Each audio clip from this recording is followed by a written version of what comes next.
HarperCollins presents A Sister's Promise by Pam Weaver, read by Emma Powell. Muntham Court, 1920. Agatha stretched herself luxuriantly and lifted her face towards the early morning sun. Ah, she thought, this is the life. She was on the veranda and still in her nightgown and negligee, but she didn't care.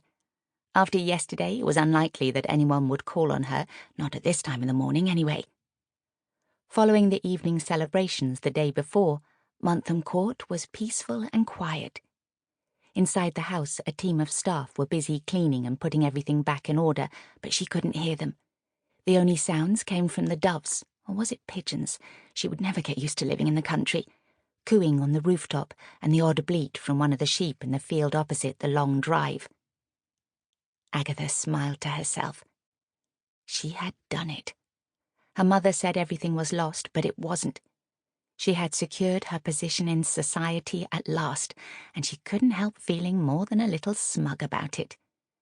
She had it all. The big house, money, status. Of course, it had come at a cost, but all that stress had ceased the moment she'd given birth to Charles's baby. Her confinement and the birth had been straightforward, but he would never know. Better that he thought she had had a protracted and difficult delivery. Who would tell him anything different? They wouldn't dare. She allowed herself a sly smile. No one could touch her now. She opened her eyes as Faulkner came out of the house with the breakfast tray. She was eating light today. She'd refused anything cooked. She had to get her figure back, so it was simply toast, marmalade, and a pot of tea, Earl Grey, of course.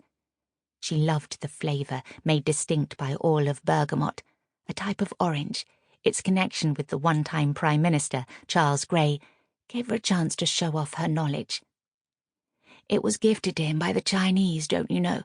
You may have heard of him. He was the Prime Minister who presided over the abolition of slavery in the British Empire. The butler laid the tray on the table, and Agatha noted the tremble of his gnarled hands. He must be way past retirement age.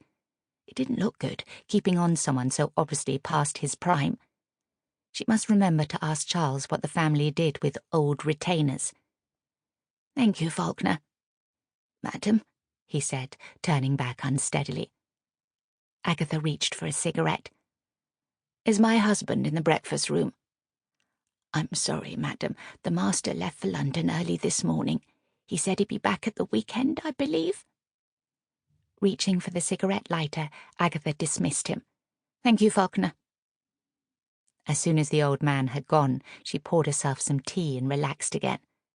Thank goodness she was alone. Now she could enjoy her lazy day. She yawned.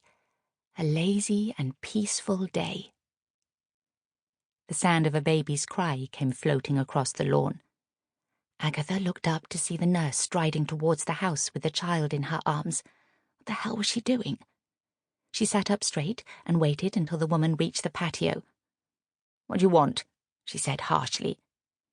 The nurse, all smiles, glanced down at the squawking baby in her arms and said in a sing-song voice, "We thought we'd come and see Mummy, didn't we?" Agatha laid her cigarette on the ashtray and reached for her toast. "Well, now you've seen me, you can go back," she said without looking up. The nurse blinked in surprise. "Wouldn't Madam like to hold her baby?" "No, she would not," Agatha said coldly. "I employed you, Nurse Cowdray, to look after her." "Madam is obviously tired after the birth. We'll come back later in the afternoon." "No, nurse, you shall not," Agatha said firmly. "You feed her, you bathe her, and you see that her things are washed. In short, she is your responsibility." "But surely—" Nurse Cowdray spluttered. "But nothing," Agatha snapped. "Now will you please take the baby back to the cottage and remain there for the rest of the day?" She pulled her negligee over her bound breasts, but already the milk was seeping from her nipples. Damn the woman for bringing the child so near to her. The last thing she wanted was lactating mammary glands. She flushed with embarrassment. Thank the Lord that old fool Faulkner wasn't still around to see it. "Mrs. Shepherd," Nurse Cowdray began again, "it's really important for mother and baby to bond with each other in the..." Sample complete. Ready to continue?